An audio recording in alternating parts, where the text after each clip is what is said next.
আগামী 26শে জানুয়ারি মহাদিব্য দরবার। আগামী 26শে জানুয়ারি ভাস্কর দাসের নেতৃত্বে মহাদিব্য দরবার হুগলির লোকপাল মঞ্চে, হুগলির লোকমঞ্চে, লোকমঞ্চে মহাদিব্য দরবার। আর দিব্য দরবার মানে সম্পূর্ণ বিনামূল্যে প্রকল্পের ছড়াছড়ি। তবে মাথায় রাখতে হবে, যারা শুধুমাত্র দিব্য দরবার আয়োজনে সহযোগিতা করে তারাই শুধুমাত্র দিব্য দরবারের প্রকল্পের দাবিদার, এবং ধাম থেকে জয়তবা রূপময়ী শ্রীধাম আশ্রম থেকে সকলে প্রকল্প পেতে পারে, কিন্তু দিব্য দরবার শুধুমাত্র যারা আয়োজন করতে সহযোগিতা করে, অ্যাডমিন শুধুমাত্র তাদেরই প্রকল্প দেয়। ধনবর্ষা প্রকল্প সম্পূর্ণ বিনামূল্যে।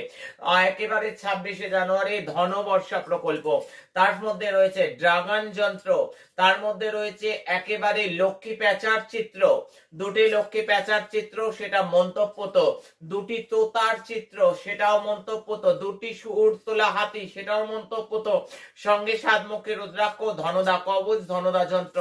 আর্থিক উন্নতির জন্য ধনবর্ষা প্রকল্প, আর্থিক উন্নতির জন্য 26শে জানুয়ারি সম্পূর্ণ বিনামূল্যে ভাস্কর দাসের নেতৃত্বে মহাদিব্য দরবারে মহা প্রকল্প।